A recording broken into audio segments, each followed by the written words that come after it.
Greenlight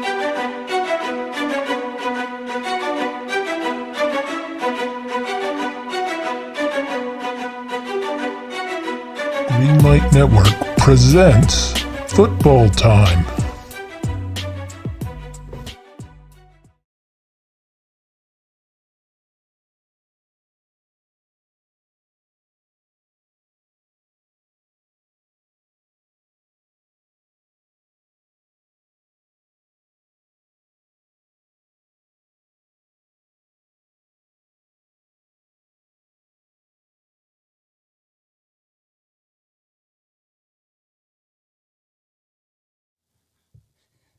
Into the big ones.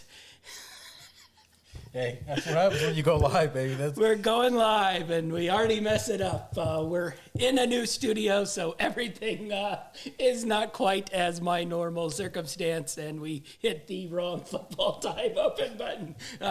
So, back here. Hey, welcome to the Football Time Show. We're here live in Studio 54, the Greenlight Network Studio 54 here, and we're going to go through the conference championship games, give our picks, give our best bets, see if we can analyze these games. Great matchups here with the Cincinnati Bengals and the Kansas City Chiefs, the San Francisco 49ers, and the Los Angeles Rams. Our man, Achilles Rain, is with us. His heart is beating a little bit softer today as a big-time matchup. The Super Bowl awaits, but an old nemesis comes in here. So, you ready to get into these games? Listen, I'm about as ready as I can be. I've been nervous pretty much all week long, and my brother, who shout out to my brother, he's a big 49er fan. We used to go down to Candlestick all the time, and he's been kind of egging me on pretty much all week long, sending me little pictures and gifts and stuff like that of my nieces and nephew in 49er gear and Ram gear, and I'm excited. I just kind of want to get it over with now. Yeah, definitely so. So we're ready to get into it. We messed up the open of the show, and I hadn't even really started drinking yet. So we're on a good flow here. So let's kick things off with the Tom Brady news, maybe news. Adam Schefter reported that he's retiring. Tom Brady technically has not said he's retiring, but I'm assuming if ESPN runs breaking news and cuts into pretty much every show they had yesterday with some sort of analysis, Tom Brady's probably retiring here. So what do you make of it? Tom Brady says goodbye. I think we both probably thought, I think we talked about it on Tuesday's show, it was probably going to be time, and this was probably when he was going to wrap it up. But he really does wrap it up here. There are a few reports here and there that he's not quite retiring. I think his father actually made a statement saying that people are jumping the gun, that he hasn't announced anything yet. But I think it's a pretty much foregone conclusion with all these insiders. Mm-hmm. Once they kind of start reporting things, they hardly ever get it wrong. They kind of have a pretty good, track as far as, getting their knowledge from firsthand sources. So I think it's a pretty much foregone conclusion that he's done. It couldn't have come at a better time, I guess. Obviously, he'd want to go out on top, but listen, the record speaks for itself. We know what the accolades are here. You're talking about a 7-time Super Bowl champion, 3-time NFL MVP, 5-time Super Bowl MVP, 15-time Pro Bowl, 6-time All-Pro, 624 career passing touchdowns, which is an all-time leader. Most career wins with 243. All-time passing yard leader with 85,500. I mean, the record speaks for itself. Whether you love him or hate him, I sent out a tweet. Whether you love him or hate him, the record is undeniable. He's definitely one of the greatest of all time, if not the greatest of all time. So I'm happy as him not playing on my team. I'm happy that he's leaving and retiring.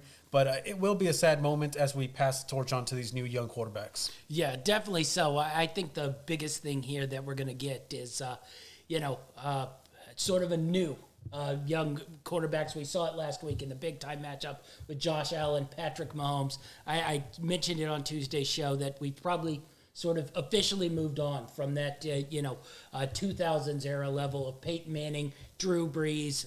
You want to throw Phillip Rivers in there, we can throw him in there. Ben Roethlisberger retiring, and now Tom Brady. So that crew's all out of there. Mahomes, Allen take over, Justin Herbert, maybe the Joe Burrow in there. We'll see how long he survives. Hopefully we don't get another 11-sack performance here today, but a lot of new good young quarterbacks coming in. So I think the game's going to be all right and sort of move forward here. I also think it was probably the right time for him to go. He goes out semi on top. He didn't look great in that first half, but he did make the comeback. Now, granted, the Rams certainly were helpful in making that comeback themselves, but, coming off the Super Bowl the year before with Tampa Bay, it probably was going to have to be a little bit of a rebuild there at Tampa Bay. So, you sort of go out still looking pretty good, had a pretty good game, drove the team down, got that game-tying touchdown, and they lose. But I think it's probably the right perfect time where we don't have to see, maybe a Peyton Manning sort of thing where we got his, noodle arm out there, or what we saw from Ben Roethlisberger, this year, where it's sort of a shell of what we've seen in the past. Yeah, definitely. So, I mean, listen, you look at the numbers themselves. He was leading the league in pretty much a lot of categories throughout the year. Between him and Aaron Rodgers, I think that it was basically the last of that era of quarterbacks that, we always had competing for a championship or at least being contenders. Now they pass the torch on to a bunch of these young guys, but I think that they're leaving the NFL in good hands when you look at the young flock of quarterbacks that we have. And even, looking into the future, some of these younger guys that are playing in college right now, which, you and Dynamite are always talking about. So I think that the future is bright for the NFL. And yes, he will be missed as far as, a competitive standpoint is concerned. But I think that a lot of us who weren't Patriot fans or Tampa Bay fans are probably, waving goodbye with a big smile on our face. Yeah, definitely so. All right, so enough about retirements. Let's get into these conference championships. We're essentially 2 weeks away from sort of having nothing to talk about here. We'll probably get into some draft stuff, maybe into a little bit of, reviews, team stuff, but we're winding down here. We'll probably talk about the 2 games this week, but then we'll probably wait till the Super Bowl to have our big props show, and then we'll get into our big preview show. So our shows on the football time are winding down. College football over, NFL winding down, but we got a couple more really good shows. Let's get into the Cincinnati Bengals and Kansas City Chiefs here. Kansas City Chiefs, 7-point favorites here in a conference championship game. 54.5 on the total. Big number on the total. 4.5 on the first half spread. 27.5 on the first half total. I think a lot of people are thinking this one's probably going to be a bit of a blowout here. You look at it, you probably think the Bengals, I don't want to say didn't deserve to win, but they certainly have not come out and grabbed the win by their throat. They've sort of been beneficial of poor quarterback play. They made a nice goal line stop, but the Raiders were sitting right there to win that one. You got Whistlegate as well involved in that. But are the Bengals going to be sort of, we happy? We got to an AFC championship game here. We've gone further than probably anybody, even the biggest Bengals fan has thought. And now you're up against the big juggernaut Chiefs. And is this going to be a blowout, you think? I'll be completely honest with you, as I kind of gone back and forth with this. For a long time there, I thought that the competitiveness between both these teams was obviously, a pretty equal plane. But then you look at the talent level on this team, and yes, Cincinnati's got a lot of weapons. I'm not taking anything away from that, but it seems like if you talk about more complete teams, Kansas City Chiefs are the more complete team here. I think that they're more ready to compete for a Super Bowl, but I'm not going to count out Cincinnati because I think a lot of people have been doing that pretty much throughout this postseason and even during the regular season. I don't think anybody really gave them a shot to make it to where they got to. They shocked all of us. We kept talking about the Ravens. We kept talking about, the Browns and the Steelers and, them possibly winning the division. Who won the division? They shocked everybody as they made that run towards the end. They had a really hot start. They played really good football. They had really good defense, and Joe Burrow was lighting it up. And then they went on a little bit of a slump, and people just kind of got off the boat, and they just never really hopped back on. But I'm going to give them a shot here. I'll tell you now, a couple of days ago, as I was looking at this line's been kind of moving up and down throughout the week, and I was able to catch this at 7.5. And I'll be honest with you, I took the 7.5. I like that little hook. I think that they can stay competitive. I know that the offensive line has had its struggles, but they got sacked, 9 times against the Titans? Technically 11 times if you take away the 2 times that the penalty, disallowed the sack, but Joe Burrow's still taking the hit. They don't disallow the hit. So, I mean, well, let's call it 11. He got sacked 11 times, and yes, I know that Tannehill had a lot of interceptions. Some of them his fault, some of them weren't his fault. But, all that comes into play. That defense stepped up when they saw their young quarterback struggling, when they saw that offensive line that's been struggling pretty much for the second half of the season struggle. I think that's probably going to be the biggest take here. Can the Kansas City defensive line get enough pressure on Joe Burrow to cause mistakes? And if that does happen, will that defense step up like it did last week against Tennessee, which is also a very potent offense? And they had Derrick Henry back too. So there was a lot of factors that played into that. But I think they can keep it close. There's a reason why they're here. I know that Kansas City is a sexy pick here, but at 7.5, that little hook, man, I could see him come down to one last play. Yeah, that's interesting. I'm going to tell you now, just straight spread bet wise, I'm not on these lines all that much. I'm going to maybe touch on the Niners one a little bit, but overall, I'm taking a lot of goofy stuff this week just because I don't totally know how to read the game with the Niners and Rams, but this game, I am leaning a bit of a blowout, and there are a couple things here. You go back to the game they played each other. I believe Kansas City got up twice, by 14 points. There was a huge Tyreek Hill play that was there. He ended up dropping the pass. It didn't get complete. There was a Kelsey play that was going to be huge. He ended up dropping the pass. And I think I told you that next day after I watched that game, I was like, it looked a little bit like the Chiefs got up, thought they could hold it off, and they sort of tapered down their sort of play calling in that second half.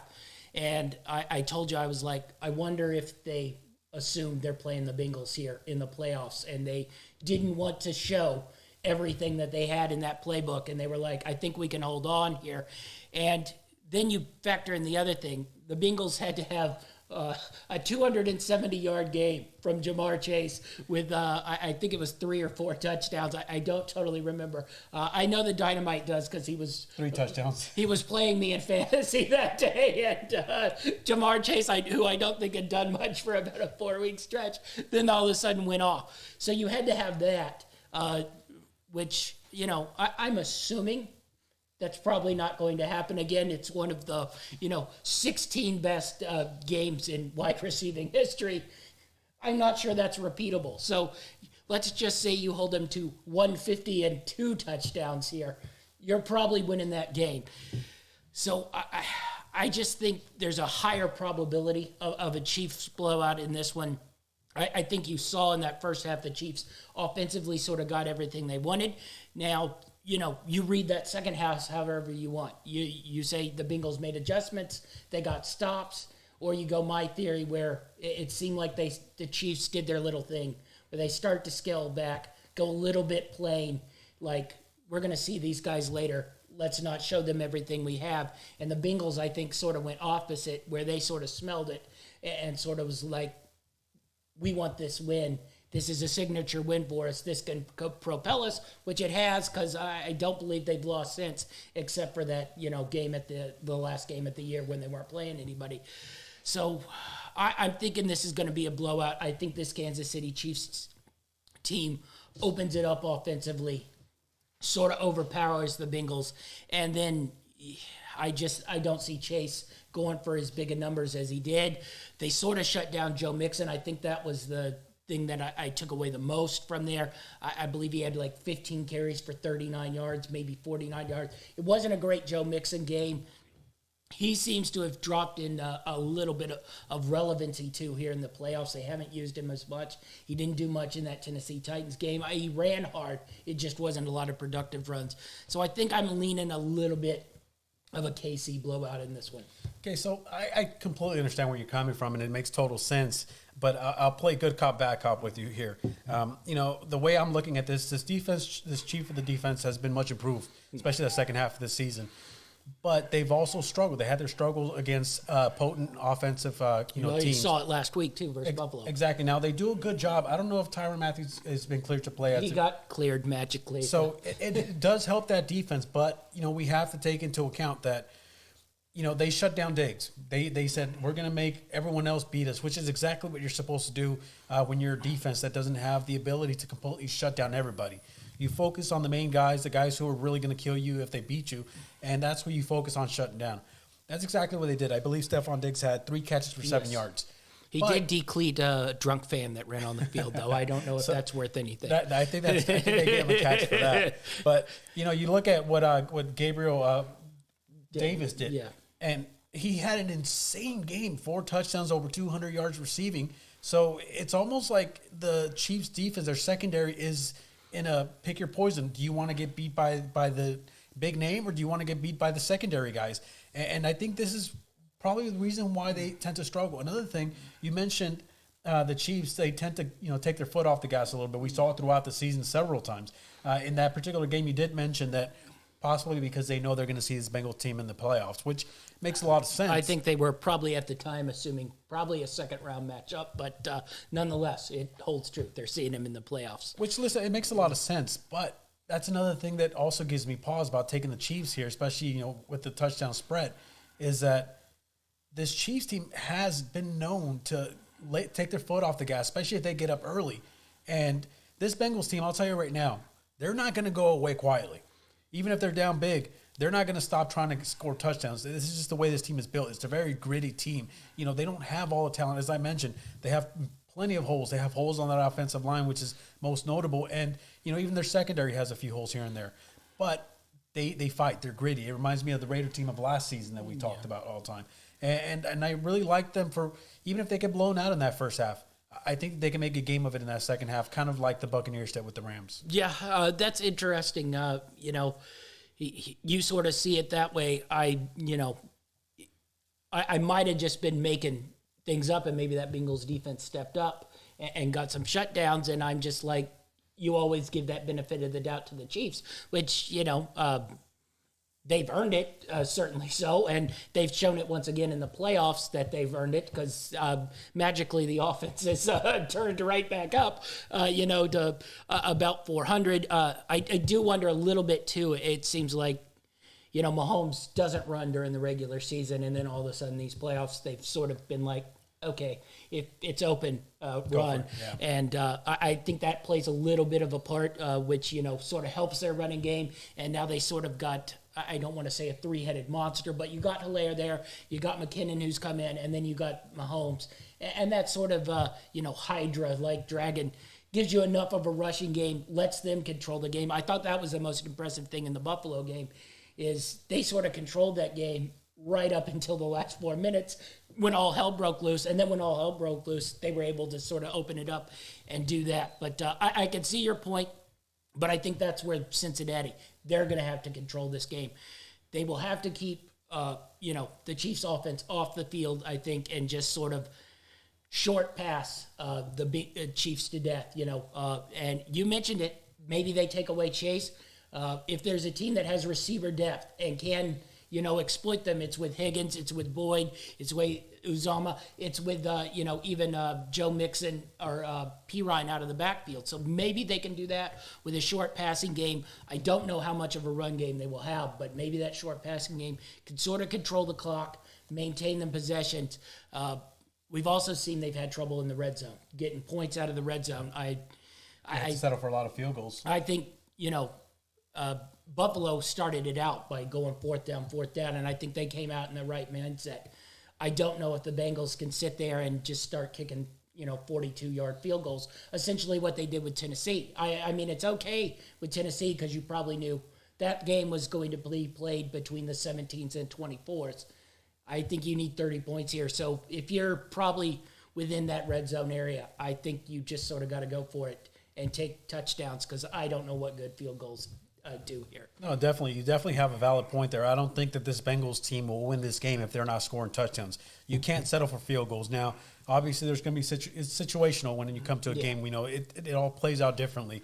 But, you can only afford to kick a few field goals if you get inside the 20 if you're the Bengals. Otherwise, you have to go for touchdowns because this Kansas City offense hasn't shown any signs of slowing down.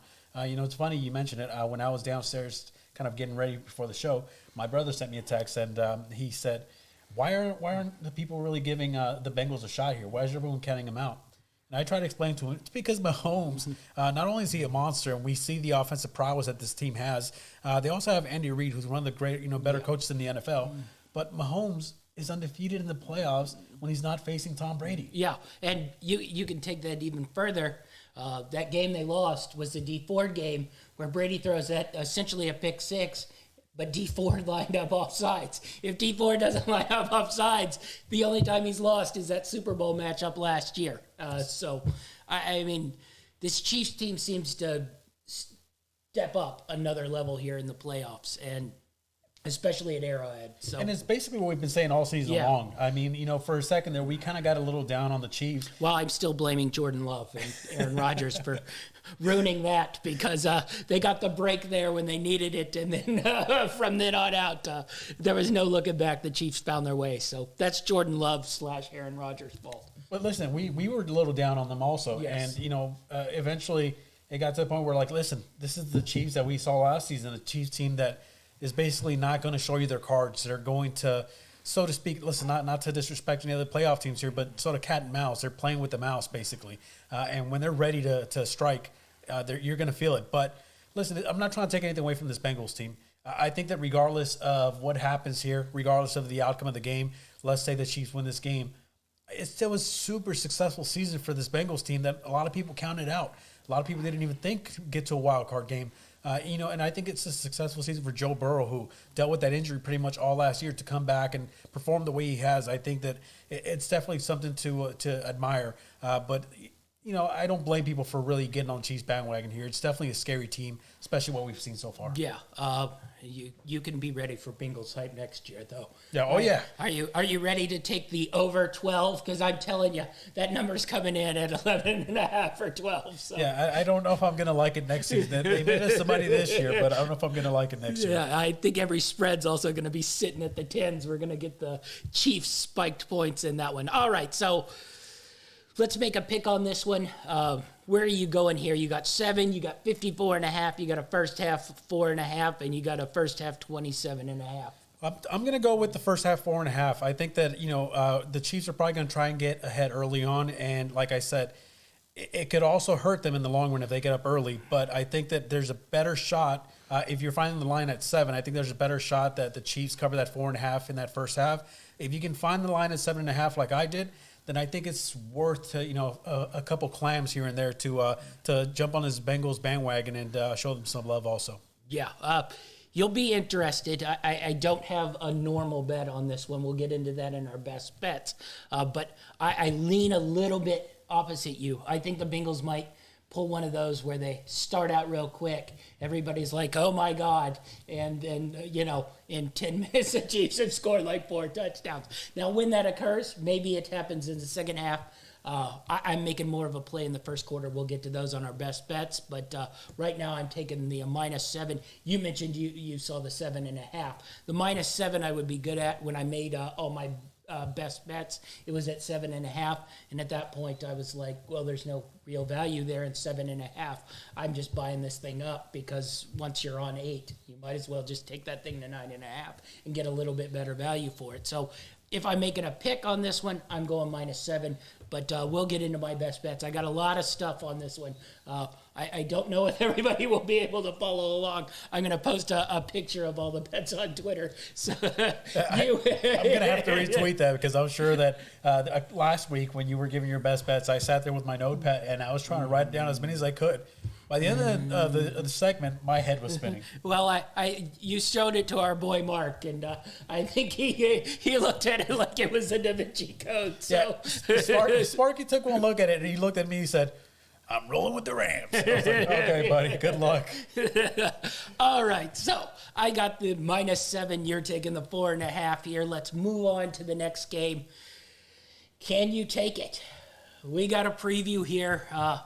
It's going to be a fun one. And just to think, if you had just closed out that Week 18 game, this game wouldn't even be occurring. You might be playing the New Orleans Saints with Sean Payton in Cabo right now. Which is, by the way, not to get off subject here, because, I know we're live, but did you see that there's a Netflix movie about Sean Payton? Yeah, the time he was suspended, which I noticed in the trailer, they tended to gloss over the suspended for making bounties on purposely hurting people and made it half Little Giants-like comedy. Yeah, I was sitting there kind of watching the trailer, and I could not stop laughing. I was like, wow. And as you mentioned, they completely glossed over. But anyways, besides the point, sorry, go back in. No, that's quite all right. We are here for football time. We got to break down all the football time stuff. It's the adult beverages. I don't know if they brought in Greg Williams to be the defensive coordinator for the Little League team. No, he was the offensive coordinator, but I think he might have been available. All right, let's get into this game. San Francisco 49ers, Los Angeles Rams, 3.5 points is the spread here. 45.5 points on the team total. 3 on the first half spread, 23.5 on the first half total. This one, I'm not going to lie to you. I'm in about 20 different headspaces on this one. I have like 0 to no feel on this one. You'll see in my best bets, I have an array of ways this game can play out, and I have no clue how this game's going to play out. So how do you think this game is going to play out here? Listen, this game has played out like 50 different times in my head, and I've witnessed every single one from the 50-yard line front row. And it hasn't been pretty, and it's also been a lot of exciting moments there. But I'm going to be honest with you right now, okay? There is no way that I am taking any bets in this game. This game, for me, is just too important. There's just too much on the line. But I will tell you what I think is like the better bets from your list off of that game. But listen, I can see this game going several different ways. And just listen to the pundits and the media, and people have been talking in my ear. There's been a few people at our 9 to 5 that have mentioned that they got the Rams winning by multiple touchdowns, and it seems wild to me. I'm like, have you guys been watching the same football that I've been watching? Because listen, I love my Rams, and this is not to talk them down or anything, but this Rams defense has struggled at really containing teams, both through the ground and through the air. The two things the Niners do probably better than anyone in the league. And they also have a really hard time containing teams that are very physical. The Rams can be physical, but at times they become more of a glamour type team. Going really pass heavy. A lot of people criticized Sean McVay's play calling last week versus Tampa Bay when they had the lead and they were running the ball. They're like, why don't you just pass it? That's how you beat this team. And I agree with you. You do beat this team through the air, but you've got the lead. Why would you give Tom Brady any time? If you don't fumble, you're fine. Exactly. I mean, listen, if we don't count those they fumbled the ball 4 times last week versus Tampa Bay. If they don't fumble the ball 4 times, this is a complete domination. Yes. This isn't a close game. This isn't a walk-off, field goal kick by Matt Brady's probably coming back. Exactly. and then maybe Brady doesn't retire, like you said. But, I think that they kind of tend to shoot themselves in the foot a lot. And we saw, in that last matchup versus the 49ers as well, Week 18, the 49ers were basically struggling, in that first half. They could not get any offense going, and the Rams were shutting them completely down. They were moving the ball almost as if it was, college players versus professional players. But somewhere along the way, they let their foot off the gas, kind of like this Kansas City Chiefs team. And I think I mentioned to you during that game, it seems to me like this Ram team, they know all the talent they have. They look at that roster. You look at all the big names, very attractive roster. But it's almost like they get in their own heads. Like they don't think that they can never, fall behind on a game after they get ahead, or like they can't ever be in a close matchup if they don't want to. And this 49er team is a complete opposite. These guys are blue-collar, workmen.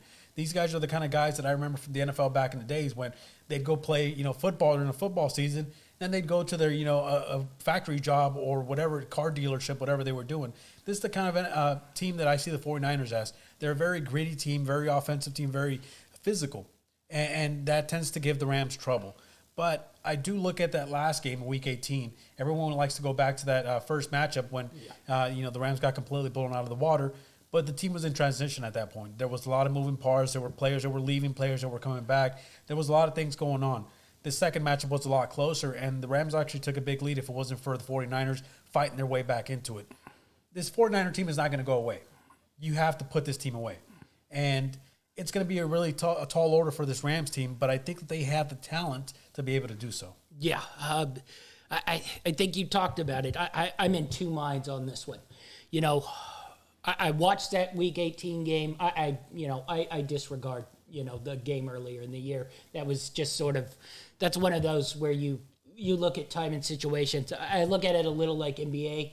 When you look at the playoffs and they go, well, this team was 4-0 versus that one. But then you go back and look, and it's like, oh, Giannis wasn't playing in that one. So really, how do you grade that? So I look at that first matchup, and I sort of wipe the slate. Then I look at that second matchup, and I can't tell you how dominant the Rams were in that first half. You will know because I had a large wager on the Rams in that one. And I was like, I'm cool. This thing's over. The 49ers got nothing. And then it sort of was the same thing in the game versus the Bucs. A couple little things went wrong, not even big things went wrong. And then all of a sudden it was just gone. There was no offense. The defense started making mistakes. Now, in the Tampa Bay game, I didn't think the defense made a ton of mistakes. I thought the turnovers put them in bad situations. If you look at the Tampa Bay drive chart, they didn't make long drives. They made short drives. They hit the one big play, which I thought was a mistake on Ramsey. But, that happens, especially if you don't have help over the top. But I think that's what concerns me. I sit there and look at that game, and I'm going, the Rams are going to eat this 49ers secondary alive. I think the 49ers are banged up after two, hard, tough playoff games here back-to-back, including one versus Green Bay, which, they probably didn't totally deserve to win. It's not often 10 special teams points are what swings your game, into a 3-point win. So I look at that and I'm going, the Rams are going to take this game and they're going to blow them out. They're going to take advantage of the secondary. They'll get up big and they'll be able to withstand. But then that part creeps into my head. What if they don't get up big and this game starts pushing closer and closer? It's a tight, gross game late. How much do I trust the Rams there? How much do I trust the Rams if one thing goes wrong? They're up, 14-3, and, Stafford throws a pick. Does this team then all of a sudden, everything starts to go wrong once one thing goes wrong? And that's where I'm like, that's exactly what this 49ers team does. It, capitalizes on those mistakes, and then once it has you down, it just suffocates you. And then I'm like, this is going to be a gross game, much like the Packers game, where it's just going to be 17-14. Someone's going to kick a game-winning field goal, and I think it's the Niners. And I just can't sort of fight that battle in my head. Are the Rams going to just show their quality here, beat up on this Niners team, or are the Rams sort of going to fold a little bit once the Niners put a little bit of pressure on them? Or this game stays close, and as that pressure builds in the later stages, they start to fold. The Niners tend to get better. And I'm just of two minds in there. I'm not of the weird random mind where everybody brings up the 6-0, because if you take that further back, Sean McVay to start his career was 3-1 against. So, it's sort of cyclical. It's a little weird. It's a little fluky. But yes, this 49ers team has had their number per se, but I think this Rams team showed in that first part that they have the ability to run away with this. And I think that's where I am. This is either going to be a runaway or it's going to be a tight, close game that I think the Niners probably end up pulling out in a sort of gross way. I can't sort of find a way where the Rams win it tight, because I think if it gets tight in that last 8 minutes, I think demons start to climb in their heads. But I think if they can get on top, like they did 17-0, I don't think there will be another collapse. I don't know if you could withstand another collapse. So I got to be completely honest with you. My heart is racing just listening to you talk. So that's where I am. And my bets sort of show it. You saw them. I'm sort of all over the map. I got it tight and close here. I have highest scoring team. I have lowest scoring team. It's the same sort of thing.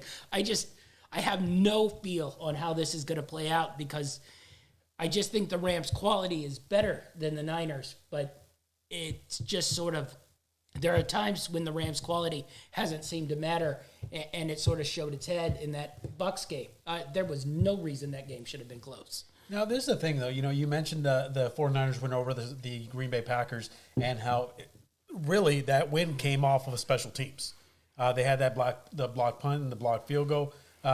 And realistically speaking, Jimmy G has not been great during these playoff runs. I believe he's got 0 touchdowns so far this year. One thing that you do have to keep in mind, though, is when you start looking at numbers, your mind can go all over the place. I even looked up the stat. Teams that are 2-0, what's their record, going up against that third game? And the record's actually 20-12 in the third game for the team that's basically swept the other team. So that doesn't go in my favor. But Stafford also has 2 interceptions in each of the losses versus the Rams here, and that's been one of the reasons why this 49er team has been able to come out on top is the mistakes from Stafford. I think that you got to change up the game plan a little bit. We saw McVay really implemented, even though it wasn't working. We talked about during our review show last week after that Bucs game. This Ram team was running the ball. Even if they weren't successful, they were running the ball. They were averaging 2 yards per carry, which is not ideal. But they never gave up on the run, which opened things up for Matthew Stafford later on in that game, and that's one of the reasons why they were able to come out on top. But, Cooper Kupp has averaged 118 yards per meeting against the San Francisco 49ers team, and each one of those has been a loss. So we know that it's not production from the wide receiver that's been the reason why we haven't won that game. One thing the Rams have to key on is Deebo Samuel. Yeah. I've said it to my brother several times. I've said it to you several times. He's easy to hate. Yeah. He's very easy to hate. But there's no denying that the guy's multi-talented. Yeah. The guy can come out of the backfield. He can line up at the wide receiver. He can line up inside the numbers. He can do just about everything. He blocks well. He runs well. He catches the ball physically. He's a physical wide receiver. And I'd call him a physical football player because in reality, he can do just about everything. So I think you got to really key in on him. The problem is that you key in on him, and it opens things up for guys like Mitchell, open things, for their tight end. And that's the last thing you want is to give these guys any room. It's going to be a really tough game. I've seen it play out so many different, ways in my head. But I just, I think that OBJ needs to step up in this game. His first game with the Rams uniform was against this 49er team. But again, I don't count that game because there was so much transition going on that it was obviously very weird. That second match, though, he's had about 18 yards in both of these meetings. He needs to be a bigger factor, and he's shown that he can be. I think he didn't have great numbers by any means, but he made big plays, and that's what we need out of him in this game. Yeah. The interesting thing here is I think what will decide it is the Niners. Jimmy G, we've mentioned it, has not played great quarterback. The one thing he does do well is make throws over that middle of the field. And the one thing I think the Niners, probably the defense, is the softest in that middle with their linebackers, with their safeties. I'm looking at Kittle here, and I'm curious how much. They haven't really used him a ton recently or in these playoffs. I'm wondering if this is where they sort of unleash him. They've been using him in as a blocker. If this is where they unleash him, get him in on those linebackers, get him in on those safeties. I must say, Weddle has played a lot more than I thought he would. He hasn't been all that bad, but for a guy who hasn't played for but this will be one of the ones where it's an actual test if they put Kittle out there to start catching passes. So I'm looking at that as probably the key matchup because of the things that Jimmy G does well. He's always been a good middle of the field thrower. You get him throwing, deep balls and to the outside, that's when he starts to struggle. That's when he starts throwing, picks and stuff. But I'm looking at that really, really big. And then you mentioned the other thing, OBJ. I'm assuming the Niners come in and really, really put a lot of, coverage over there on Cooper Kupp, especially thinking their front line could probably slow down the Rams rushing game. So that will leave OBJ. He stepped up the other two games when they put light coverage on him, and I think in that Tampa Bay game, they started out covering Kupp with two, other than, they hit that deep pass, but that was a blown coverage.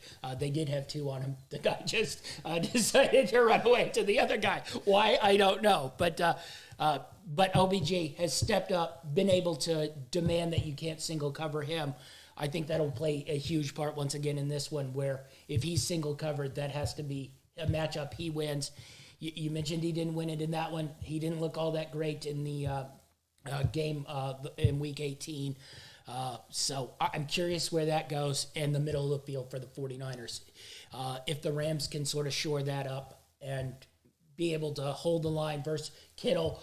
If Debo, I think Debo probably the last 4 years hits one big play every time versus this team. If they can sort of control that. The Packers were able to control that, and granted, they didn't hold it on the 3rd and 7, but if you could keep them into maybe only making, 10 to 15 yard play instead of hitting that, I think he hit a huge run in the Week 18 game and then had that pass, that's give or take, but still keep those explosive plays, because if the Niners get those 1 or 2 explosive plays, that's enough where they then can just sit down, run the ball, and then the game probably gets into a territory where the Rams don't want it.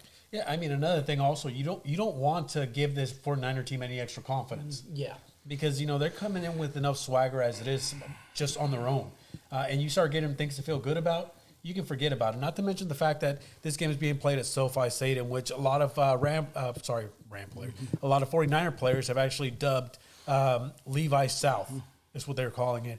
A little disrespectful if you're a Ram fan, but listen, you can't deny Especially the fact. since no one goes to that Levi Stadium either.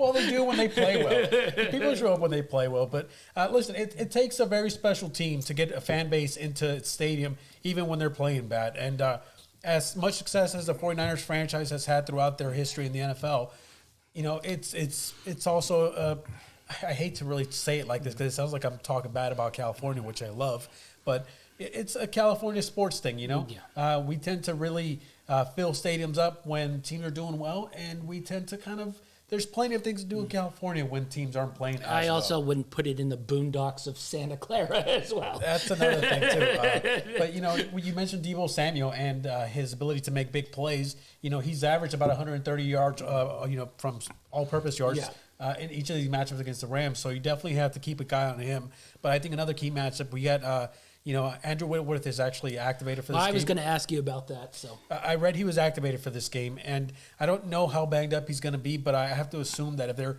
eager enough to activate him, they probably think he can make an impact on that offensive line, which is going to be huge because we got to give Stafford enough time. He's pressured so many different times. I believe he's been sacked at least 2 times and hit 13 times in Week 18. Versus the 49ers, which obviously is one of the reasons why he's struggling through interceptions. But, I look at that offensive line for the Niners as well, and they've got a really good offensive line. They haven't done as good of a job in pass protection. It would be important if Trent plays today, Trent Williams.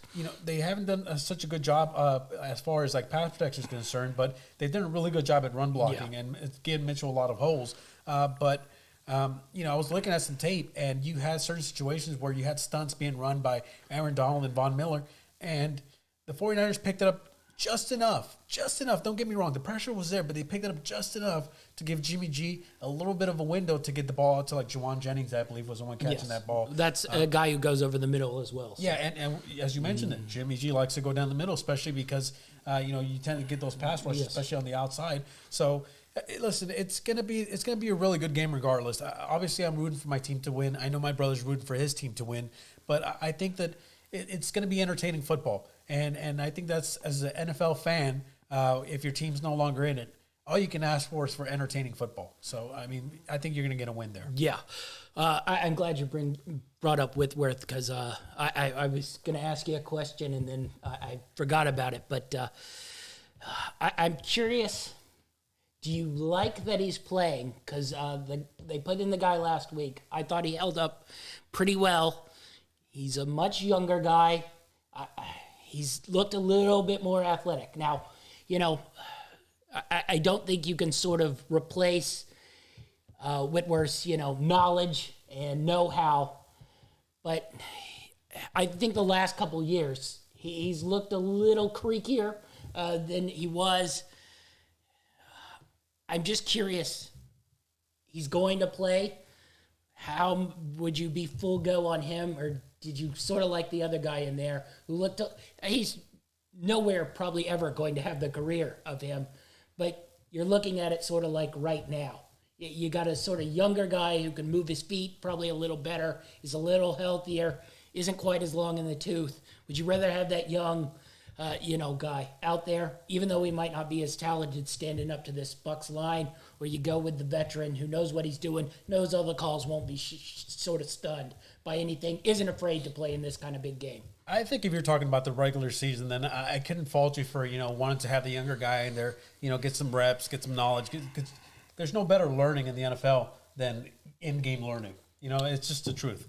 But I think for a playoff game, a game with so much implications, a championship conference game, I think that you're better suited, even if he's not 100%, because I don't know if he's 100%, but even if he's not 100%, I think you're better suited to have Whitworth start the game and then situationally kind of move them around. We've seen them, we saw them have success last week. Yeah. So, I believe that they can hold up. But you're also talking about a front seven of the 49ers that's super physical. Like I mentioned earlier, they get a lot of pressure on this Rams team. And this offensive line for the Rams has not been as good as it has been over the last couple of years. They've allowed a lot of pressure to the quarterback. Part of that's because Stafford tends to hold on to the ball a little too long. But I think for this type of situation, you're better suited to use Whitworth. And then if you really need to, have more mobile offensive linemen for whether you're doing a play-action rollout or a handoff or anything like that, then you could bring in the younger guy who's a little more mobile. But, you're talking about playoffs. Obviously, a very smart defensive unit in the 49ers. I think they're going to bring a lot to the table in this game. And Whitworth has the knowledge and the wherewithal he's old enough to have seen just about everything. Yeah. So I think he's probably more ready for this. He's old enough that I was drafting him in my fantasy drafts on Madden in high school. So why you gotta take a shot like that? I was watching that game last week versus the Bucks, and they highlighted his matchup versus Pierre-Paul as maybe an advantage the Bucks could get. Now he started to wear down there towards the end, but nonetheless, I thought he played well, and I was watching it, and I was like, he's a step or two quicker when that ball is snapped, getting, out of that break and getting that back foot down there so he could plant it and get the, first touch. Himself off. Yeah, on Pierre-Paul. Now, Pierre-Paul's not a young buck either, but he still's got, that dynamite speed off the edge. And I was just, I was thinking at it, looking at this, because he would also have to go against Zadarius Smith if they were playing the Packers.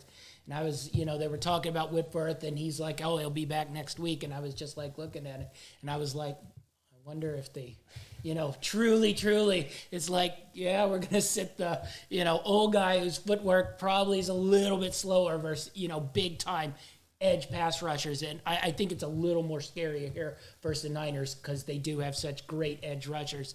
That I don't think I'm trying to disrespect Whitworth because, he's going to go down as one of the greatest offensive linemen of all time. He's probably a surefire Hall of Famer. He's been doing it forever, but when you're in your 40s, the body's not going to move, certainly not when you've been playing in the NFL for as long as he has. We should know that. Yes, I know. I know it from bending down today.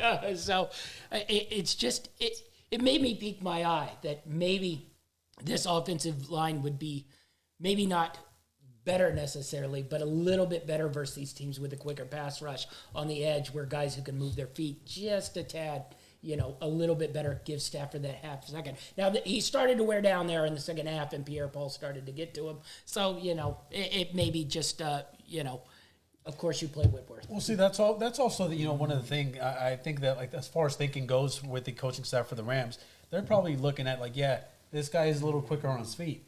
But the problem is that you keep giving this guy the same look, and he gets comfortable blocking a certain way. Yeah. And then you throw in a different move, a wrinkle, and that's all she wrote. That's all it takes for a sack. That's all it takes for a sack fumble or for, a tipped pass that goes into an interception. Yes. And then, there's just so many different outcomes. It's very mind-boggling when you start to try and break down every little aspect of it, especially in a game like this where we have such a hard time trying to analyze what's going to happen, try to visualize what we're going to see. It's really hard to predict because both of these teams have shown so many different faces. It's like the many-faced God from Game of Thrones. We don't know which one we're getting. We've seen this 49er team during the regular season struggle at closing out games. There were several instances where they got up big on their opponents and they let their opponent back in, not just back in, but they also ended up losing that game, which is one of the reasons why it took week 18 for them to get into the playoffs. when a lot of us thought that they'd be pretty much a lock in to start off the year. But listen, I should say I still have my 17-1 49ers Super Bowl bet. do you really? Yes. The only future bet that I have left as far as Super Bowl is concerned is the Rams went to Super Bowl. Oh, I don't. What week did I say that one? Like 9 or 10 when they were flowing, and I was When like, they started to kind of get their stuff together. Then they proceeded to dump, and I was like, all right, well, that's a write-off. But yeah, I looked it up the other day. Yeah, it's still sitting there. So score. Yeah, no. What are you listen, regardless of the outcome, I think it's going to be a very exciting game, and I'm looking forward to what comes from it. Yeah, definitely so. All right, let's make a pick on this one. Where are you going? 3.5 on the Rams, 45.5 on the under/over, 3 on the spread, and 23.5 on the first half. Listen, I didn't want to make a bet, but I feel pressured now, and I feel a little more confident hearing you talk all this pro 49er stuff. So I'm going to take my Rams at -3.5, and, forget it. If they win, they win. Awesome, I win twice. If they lose, I lose twice, and I'll just be depressed Achilles as I always am. Yeah, I put the San Francisco 49ers plus 3.5 in my best bets, basically because everything I else have is an alternate sort of adjustment, tricky sort of thing. I put it in there because I figured we needed to have something where I wasn't listing a bunch of strange bets that people have to sort through for an hour to find. So I think I half lean that this is going to be a close game.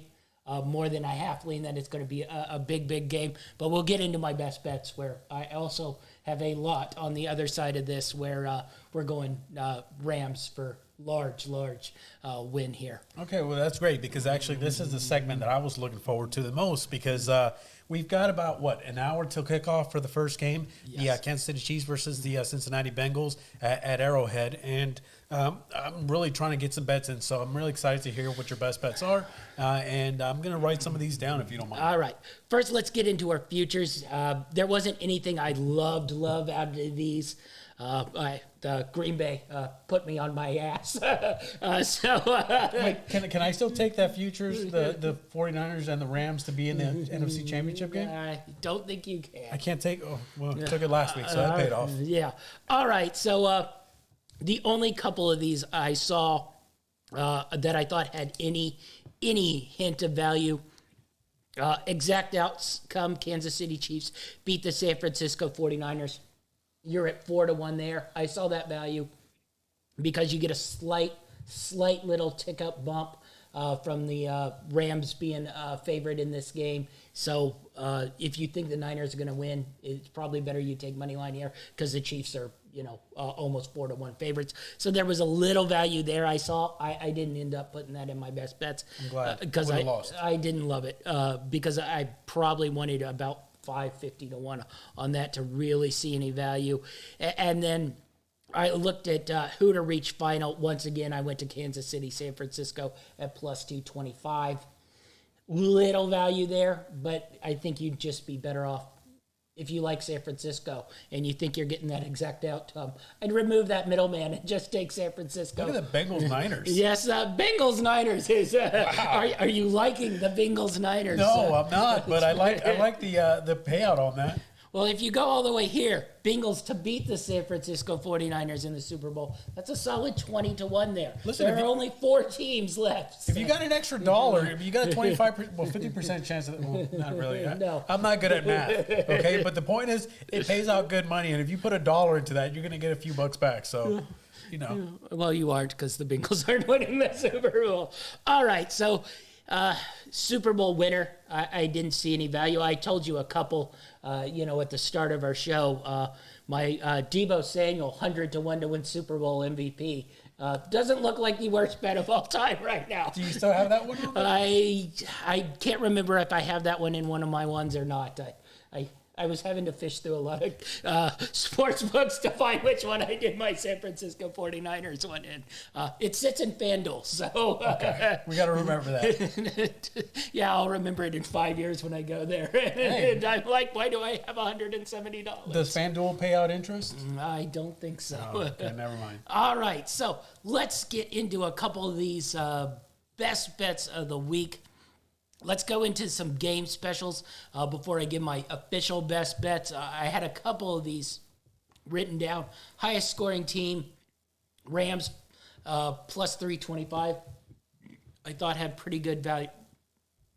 Lowest scoring team, Bengals, Rams, 250, 275. If you think the Niners are going to win, I think there's pretty good value that the Rams are probably going to be the lowest scoring team on the day. I don't foresee the Niners winning a shootout, really, versus the Rams. So I thought that number value there. If you Makes think sense. if you think the 49ers are going to win, don't just take it if you don't think the 49ers are going to win. Yeah, that would be stupid. Because if the Rams win, they probably aren't going to be the lowest scoring team on the day. Just to let you know how that works That out. somehow makes sense. I don't know how, but it somehow makes sense. But I did think there was a little value there because if the 49ers win, it's probably a low-scoring, tight game, and I thought there was some value in that one. Most passing yards, you got Matthew Stafford at 230, but really I thought the value was there at Patrick Mahomes, plus 220. I mean, your Burrow and Stafford sit both there, second favorites at 230. At 220, I thought Mahomes sitting there, pretty decent value at 220. Most rushing yards, I didn't love these. Deebo Samuel's at 5-1. I thought that was pretty decent, especially you mentioned his all-purpose yards. He tends to hit one big play there. Last week, I talked about Josh Allen and now I'm blanking. The Tennessee Titans. Oh, sorry. Not Derrick Henry, the backup, the Texas guy. Of course, I'm blanking on live. But I had them as the I love this. I've never seen you flustered before. I know. I had those two as the two leading rushers. And Josh Allen missed it by a yard. And the other guy missed it by 3 yards. But I was right there. None of these teams have like what you'd call bell horse elite rushers. So I do think there's a chance Patrick Mahomes ended up being the leading rusher of the day. If you had taken that one, it was even bigger than the Josh Allen.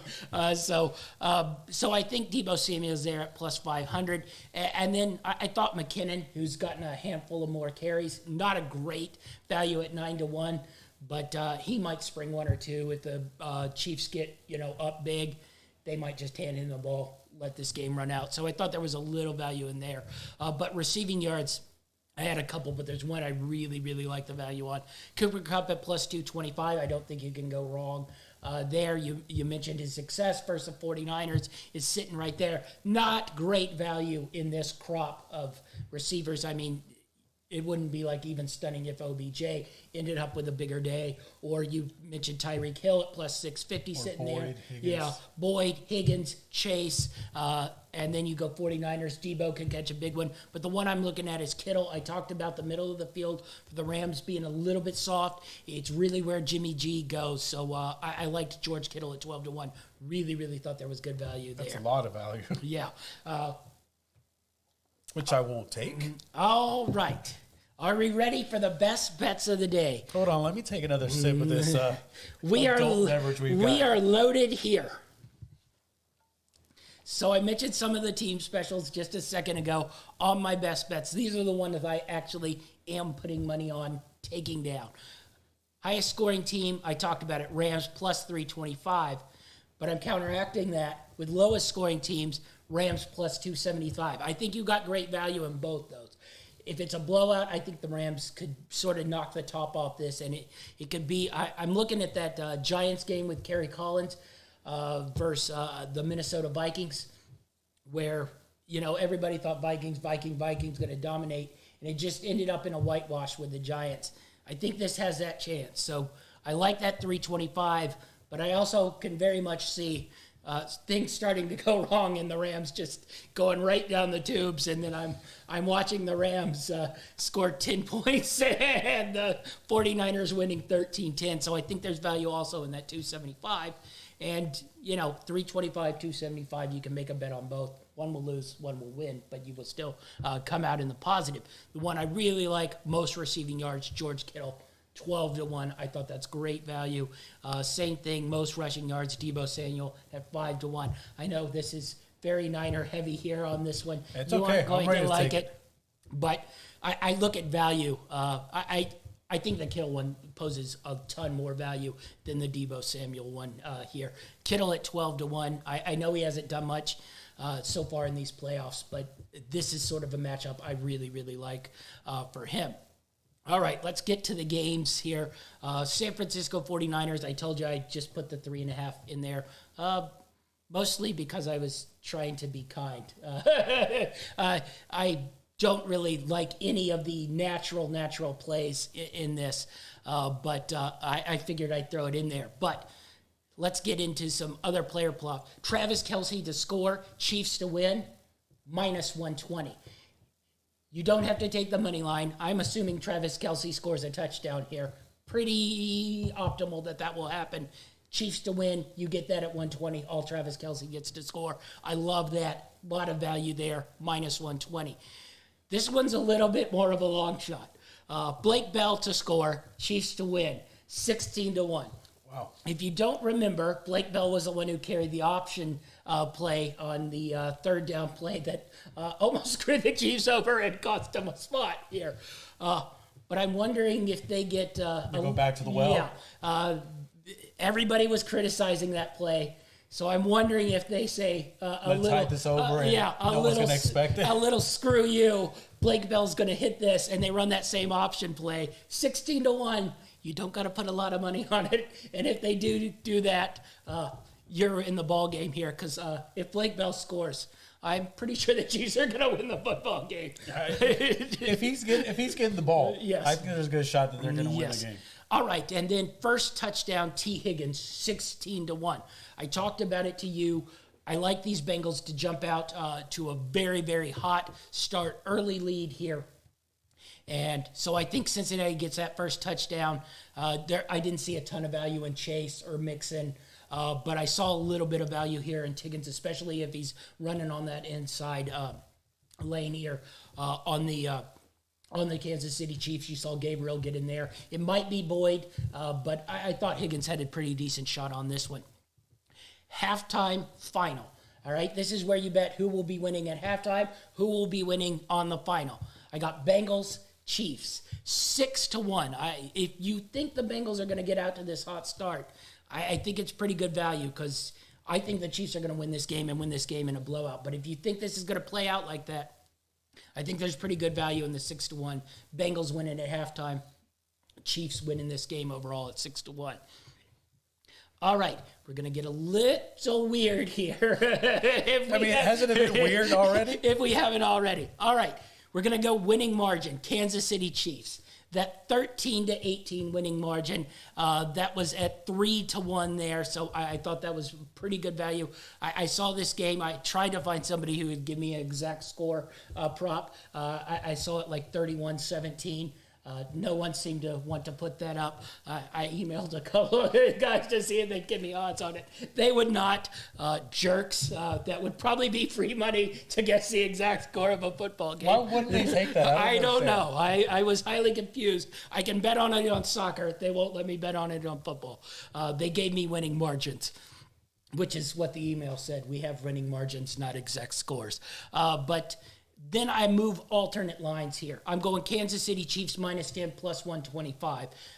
This was before it went down to 7. At 7, I'd take the 7 here. If you get it back to 7.5, I think the value is better just to take it up. Off that key number of 7, it moves to 8. That's half a key number, but 9 is highly, highly unlikely. You might as well just move it to 10 there. Probably a little better to take it to 9.5, but you push on the 10 plus 125. The two I really like is pushing this up if we get the blowout with the Chiefs. 13.5 plus 170, and then the super blowout, 17.5 plus 290. I think there's pretty good value there at 17.5 plus 290. This thing could get out of hand. Bengals could capitulate a little bit, and this thing could wrap up pretty easily. Certainly with the Bengals on their third game here, second one in a row on the road. Then I have Cincinnati under 17.5 points here. I mentioned I thought 31-17. This sits right under, my under. But you get value for this number at plus 185. So I thought there was almost 2-1 on a Cincinnati under 17.5. You watch that game versus Tennessee. They struggled to get that many points. They were pretty hot and cold there versus the Raiders. I think this is a pretty good number at plus 185. And then I have Cincinnati Bengals plus 2.5 first quarter.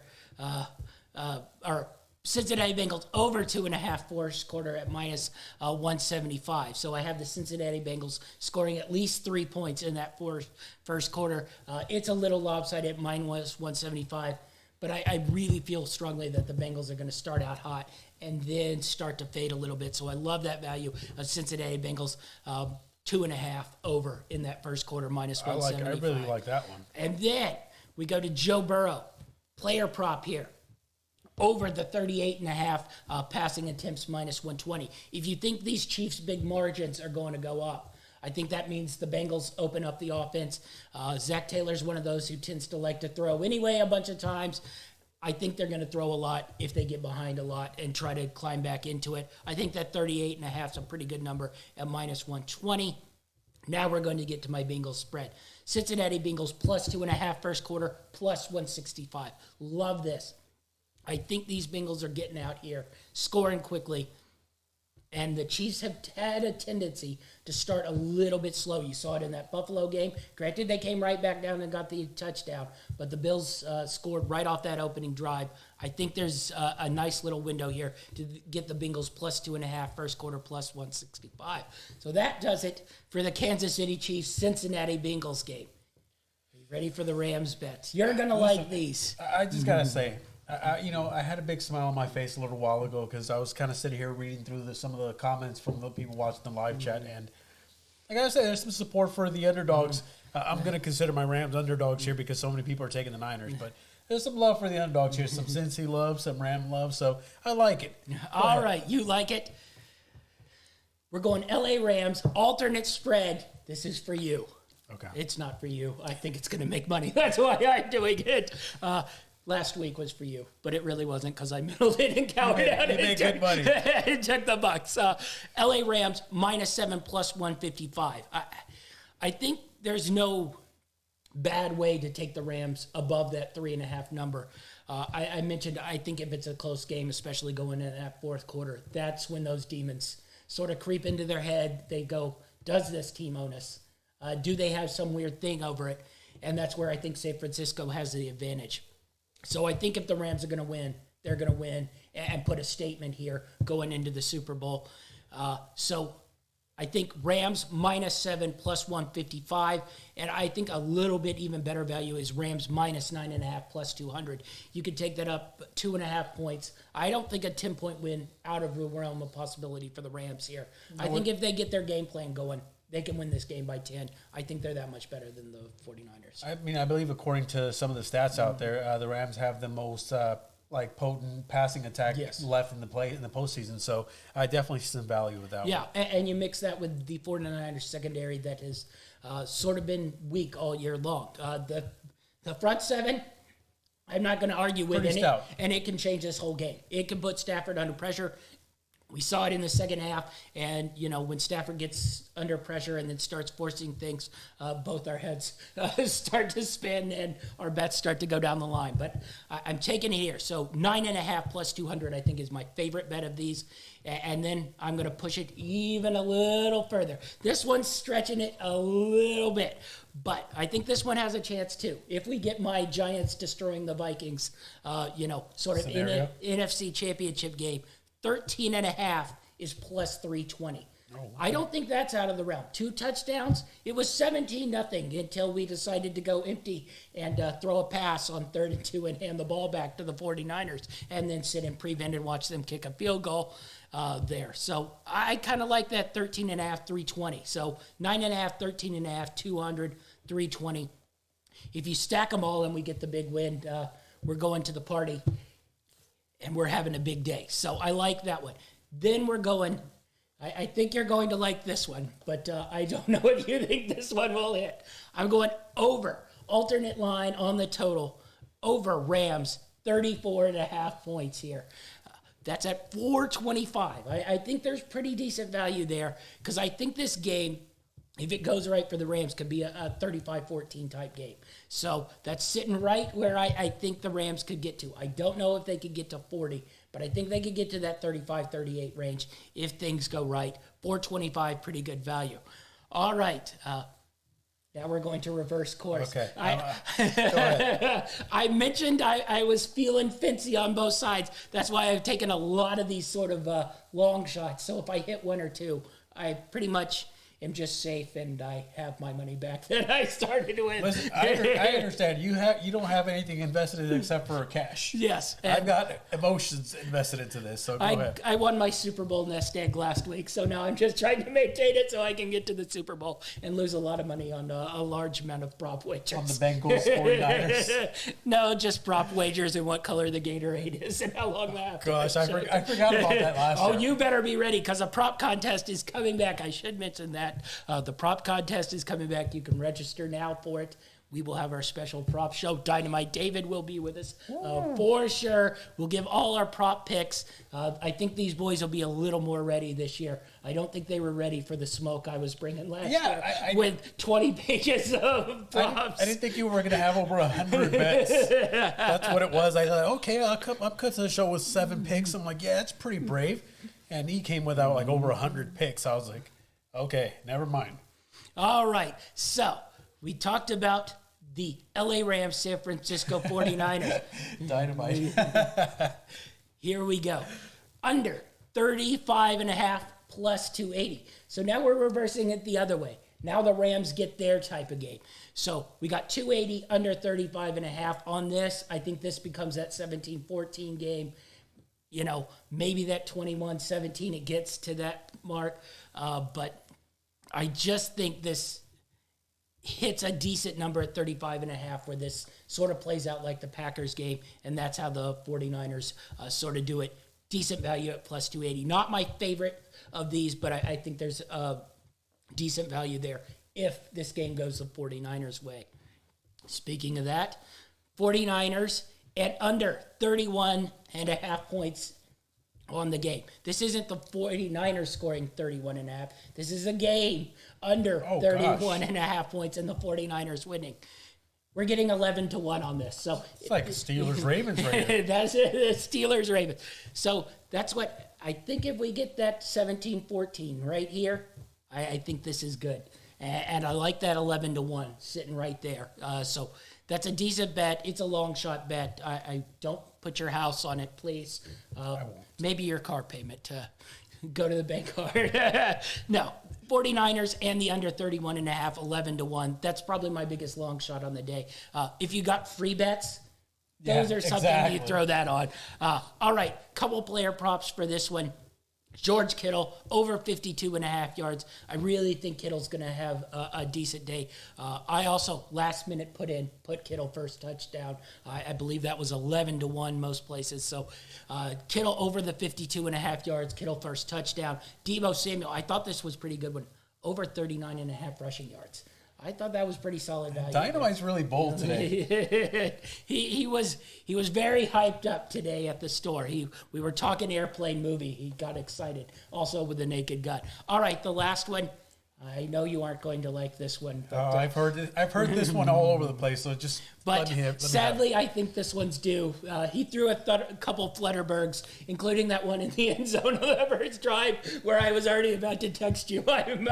I'm done. Matthew Stafford over a half interception minus 110.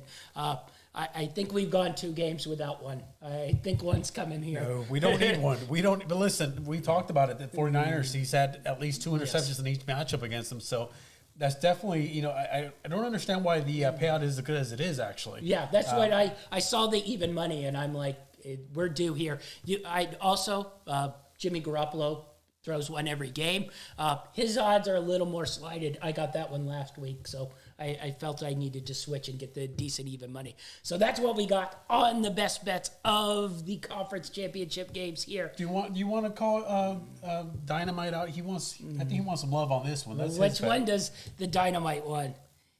Higbee, 14-1 first touchdown. I think Achilles liked that one. So the Dynamite getting in on the action here. All right, you got any best bets? No, listen, I'm going off your base, but I told you, as far as this Ram 49er game is concerned, I've got too much vested in it to really make a lot of big bets, but I've got my little bets on the side, which I'll probably post about later. unless the Rams lose, then I'll be too depressed, and you'll probably won't see me for a couple of weeks. All right, it's almost game time. I'll put these up, and I'll put them in the Instagram and on my Twitter account, which is GLNChamp5. You can find me there. I'll post all these bets. You'll have to get them in quick. We're going to get Achilles to take 49ers and under 31.5 points at 11-1 here. Where can we find you, Achilles? You can find me on Twitter at TDAchilles. All right, that's our show. Enjoy the games. We'll be back Tuesday to recap them, and we're out.